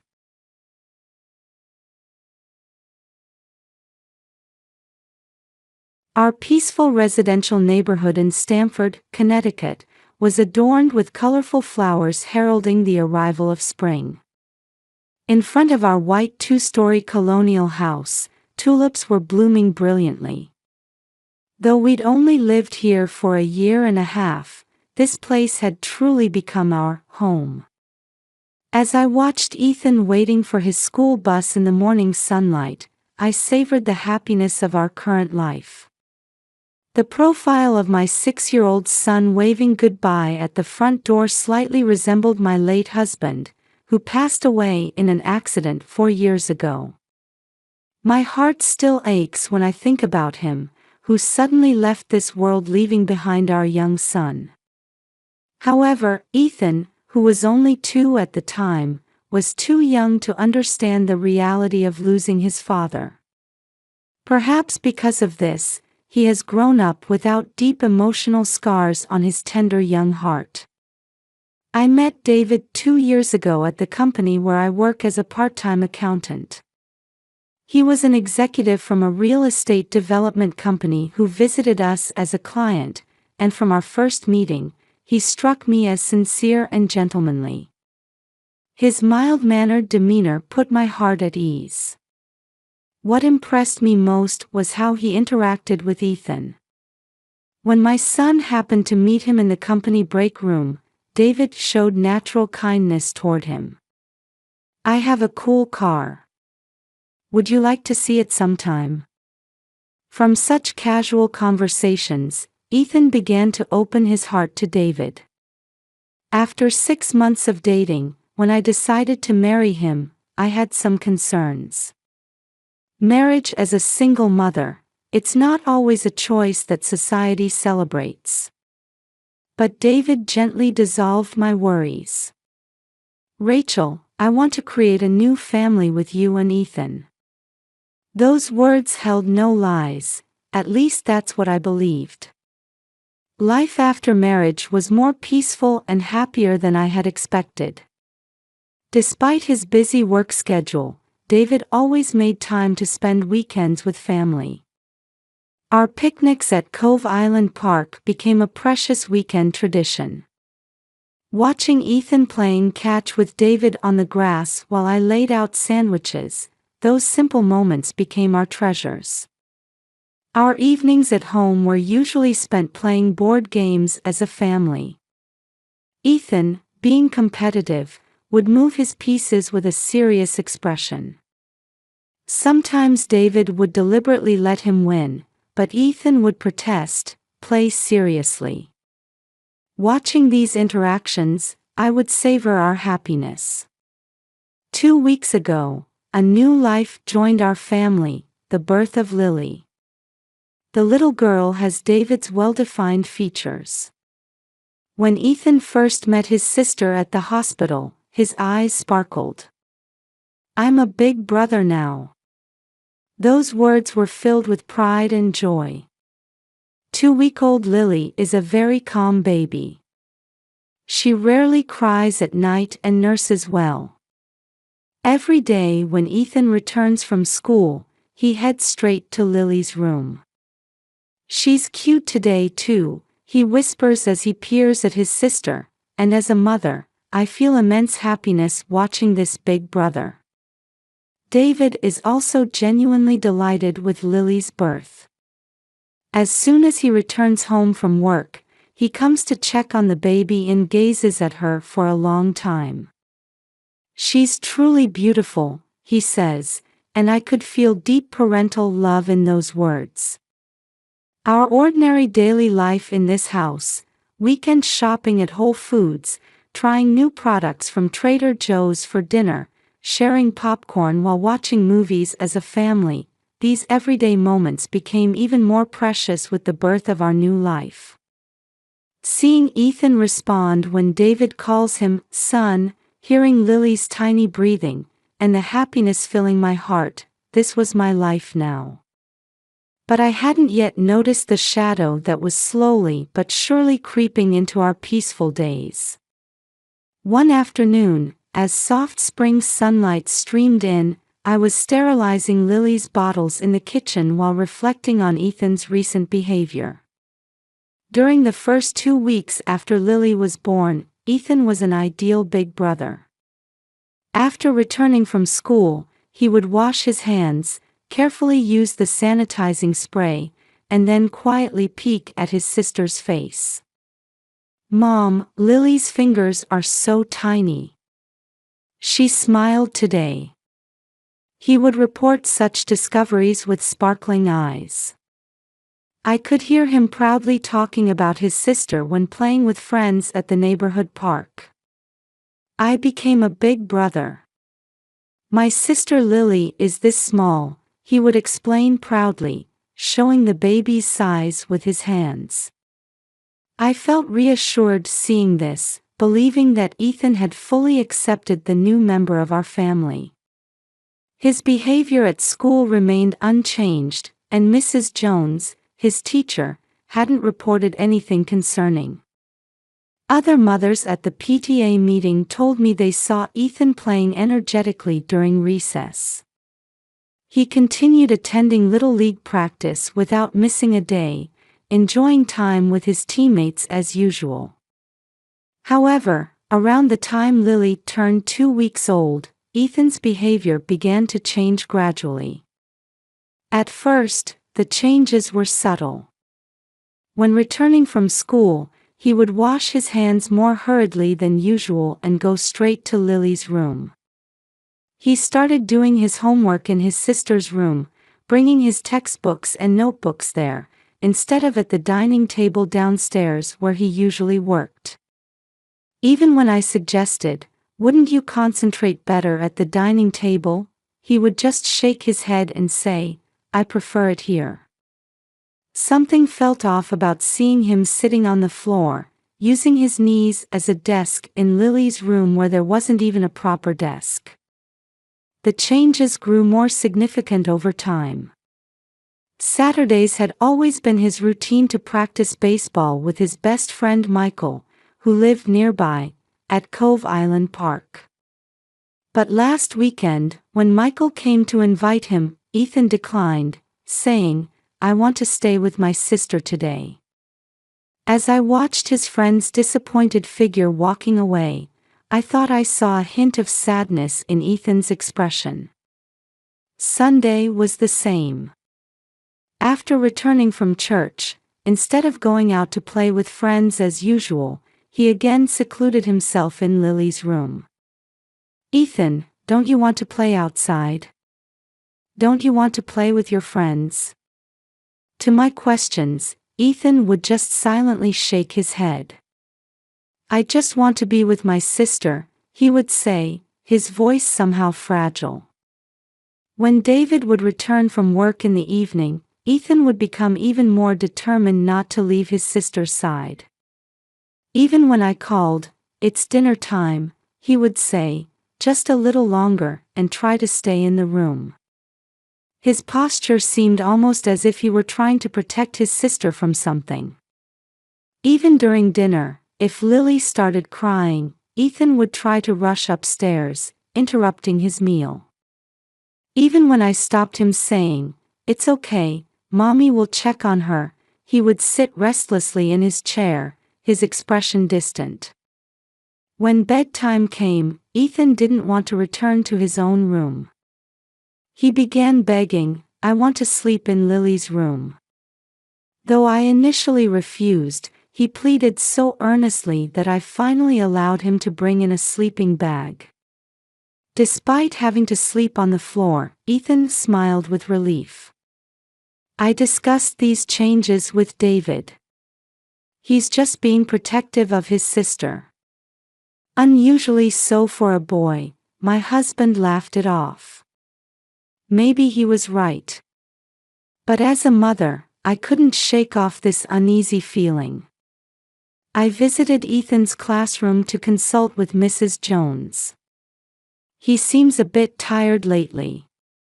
He sometimes falls asleep during class," she reported. Was it because he was sleeping on the floor in his sister's room? Or was something else making my son so tired? Now, as I dried the bottles while looking out the window, I saw the yellow school bus stop and Ethan hurrying toward the house. Today again, he would head straight to Lily's room. Despite my concerns, my son's puzzling behavior continued. I consulted with Dr. Brown, the pediatrician, about a week after these changes began. This is a typical response during the adaptation process to a new family member, the doctor explained in a calm tone. It's a mix of feeling responsible as a big brother and anxiety about parental attention shifting to his sister. Time will resolve this. Maybe that was true. But Ethan's behavior seemed different from a typical response. I noticed his body tensing when footsteps echoed in the hallway. This tendency became especially pronounced as David's return time approached. Though I tried to tell myself, it's just my imagination, my maternal instinct kept warning me that something was wrong. At dusk, the setting sun visible from the second-floor window began to turn red. Ethan, having just gotten off the school bus, was again hurrying toward the house. As I watched his small back, slightly bent forward from the weight of his backpack, I felt an inexplicable anxiety quietly growing in my heart. At night, I walked down the second-floor hallway, checking on Ethan. It had been an hour since the bedroom lights were turned off, but a small light still leaked from Lily's room. "Ethan, it's bedtime." Opening the door, I found Ethan curled up in his sleeping bag, still awake. The night light mounted on the wall gently illuminated his small profile. "Just a little longer," his voice carried something urgent in it. Recently, Ethan had completely refused to sleep in his own room. Every night, he would bring his sleeping bag to Lily's room to sleep. Why would he choose to sleep on the hard floor when he had a comfortable bed in his own room? It was behavior I struggled to understand. Wouldn't the bed be more comfortable? "I like it here." The same answer came back. His voice mixed both weakness and strength. When I would wake up in the middle of the night to check on them, Ethan was always still awake. This was especially noticeable on days when David returned late from work.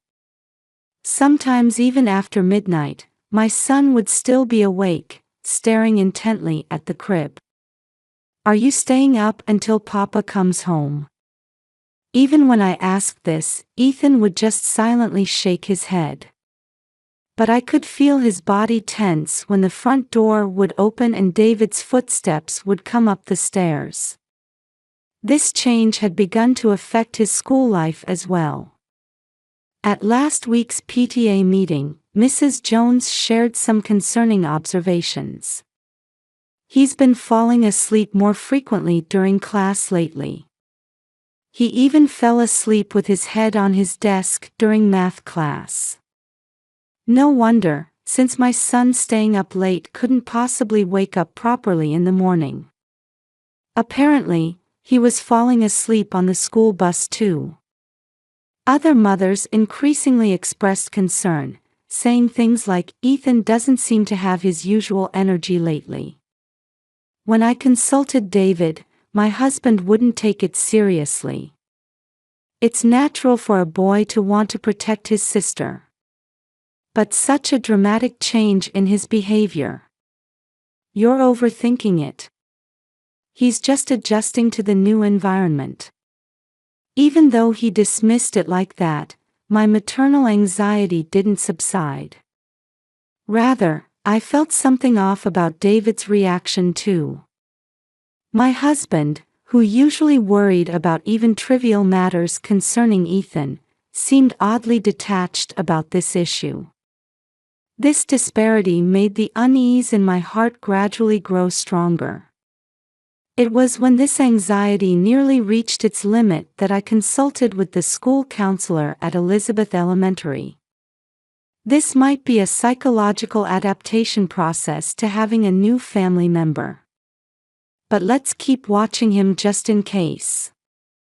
The professional's words didn't completely erase my concerns. That evening, we decided to watch a movie as a family for the first time in a while. As usual, we tried to enjoy an animated film while sharing popcorn David had bought from Whole Foods. But Ethan's gaze was constantly fixed on the baby monitor showing Lily. Even during funny scenes, he no longer showed the smiles he used to. During the movie, Lily let out a small cry. Ethan jumped up as if startled and tried to rush upstairs. "It's okay, Mommy will check on her," but even when I stopped him, the tension in my son's body didn't ease. I grew increasingly worried about Ethan's behavior. Every night, I would go to check on his sleeping face. Even in sleep, his expression wasn't peaceful, instead showing what looked like fear of something. One night, when I woke up to Lily's crying, I passed Ethan in the hallway on my way to the baby's room. Despite it being the middle of the night, my son was completely awake. When I asked, "What's wrong?" he only answered, "Bathroom," before returning to his room. His back, illuminated by moonlight, looked strangely lonely.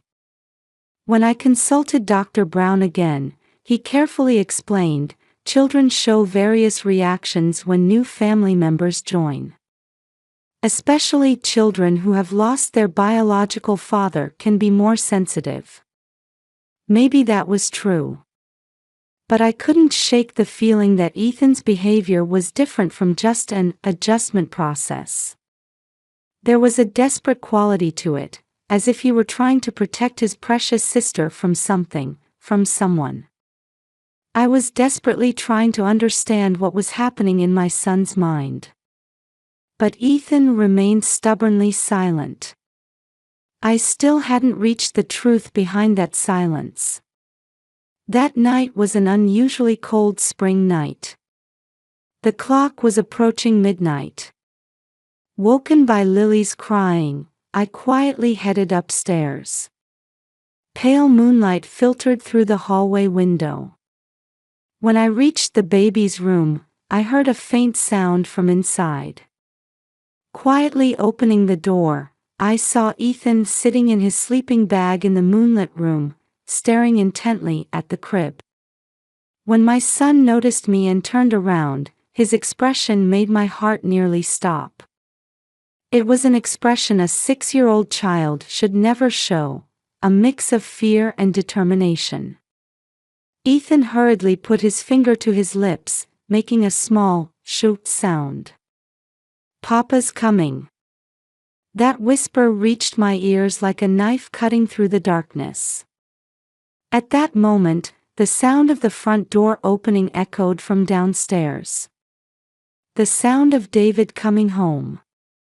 His footsteps were more irregular than usual. I could tell he'd been drinking. Ethan's body tensed, and he moved to position himself like a barrier in front of the crib. I recognized that gesture. In an instant, I understood all of my son's inexplicable behavior over the past few weeks.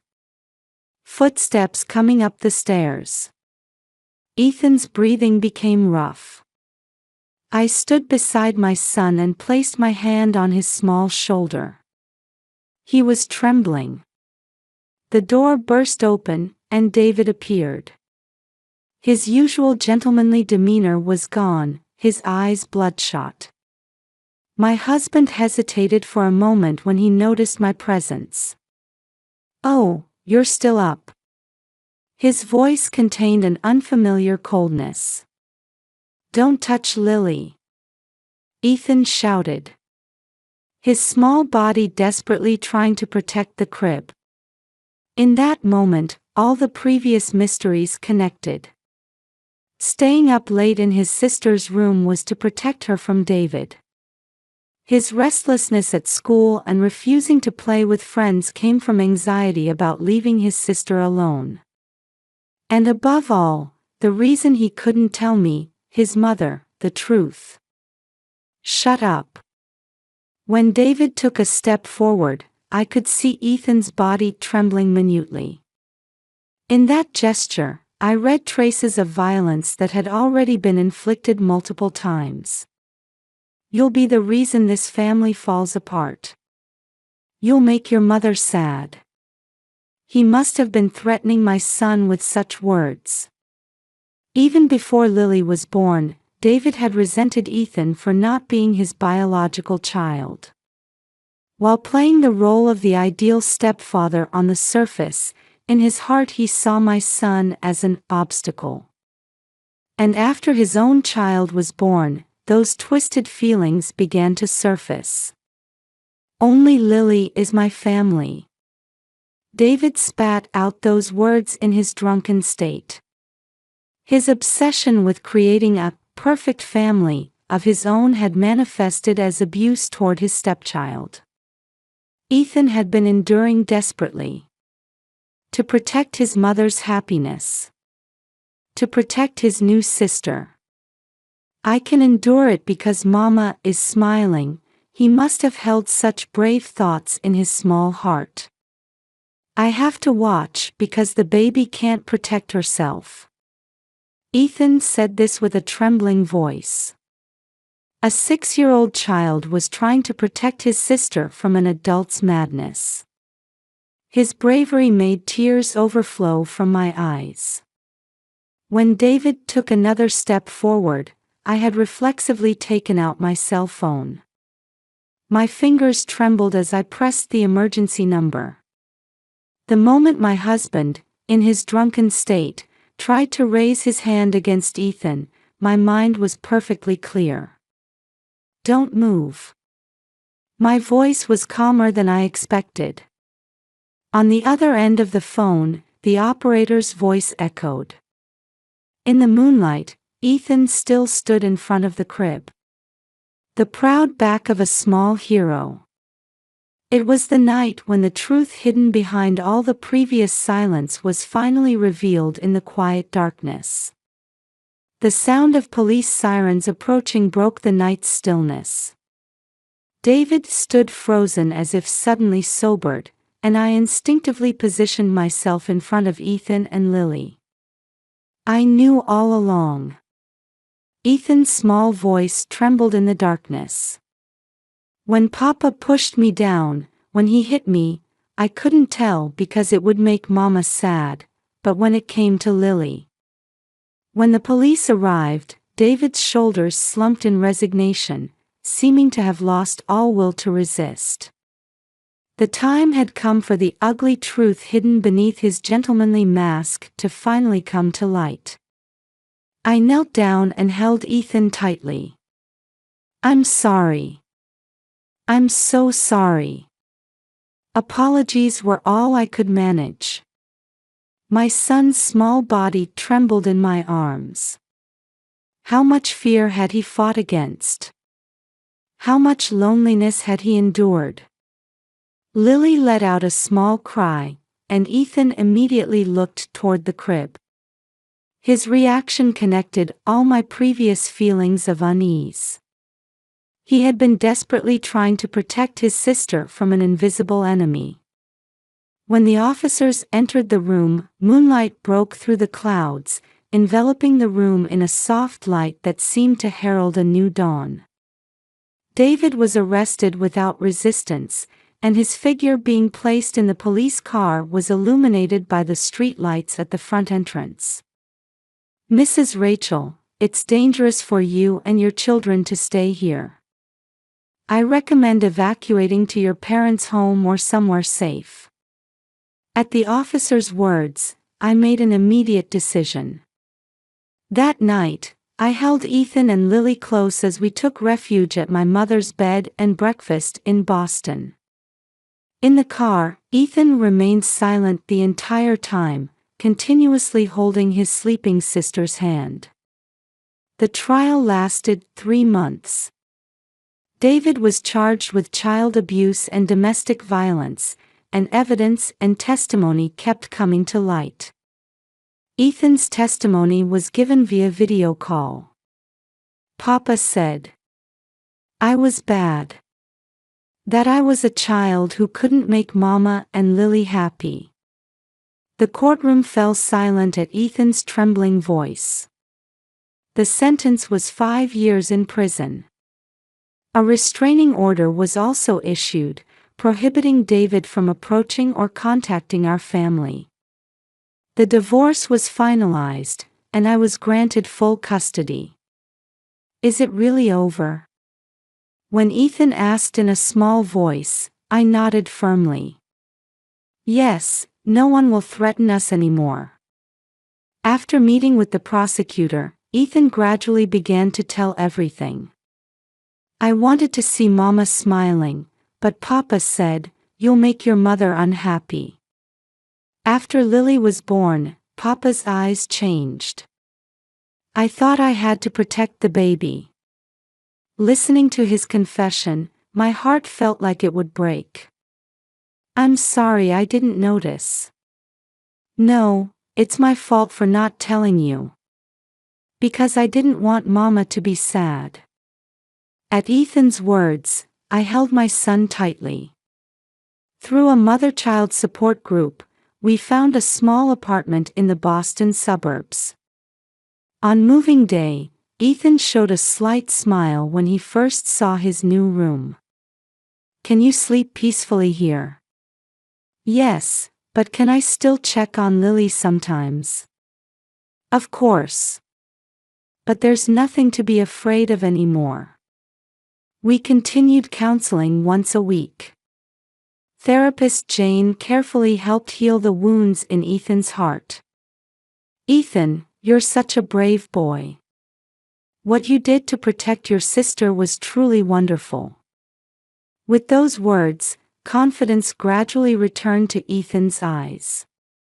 At his new school, Ethan slowly expanded his circle of friends. Mom, today I played baseball with Mike and Jason. His voice bounced with excitement in his after-school report. A year has passed. Spring sunlight streaming through the window brightly illuminates our new living room. 7-year-old Ethan was playing with Lily, who's about to turn 1. Look, Lily learned another new word. Can she call my name now? Hey Lily, say it again. We've made friends with other parents in the neighborhood. Sarah, a single mother, has become like a comrade in arms who shares similar experiences. Rachel, your children are truly wonderful. Yes, they're my pride and joy. My work-from-home job is going well, and the path to financial independence is gradually opening up. Through activities with the mother-child support group, I've been able to help other mothers in similar situations. Hey, Mom. One evening, watching us from a park bench, Ethan suddenly whispered. We're the happiest now, aren't we? Lily smiled contentedly in her brother's arms, and I embraced them both. Yes, we'll always be a happy family, just the 3 of us. I'll protect us. No, we'll all protect each other together. Ethan's words brought tears to my eyes. The wind passing through nearby trees gently caressed our hair. Our wounded hearts were surely healing. And together, we move forward with new hope, the 3 of us working together. The spring sunlight gently and warmly illuminated our future.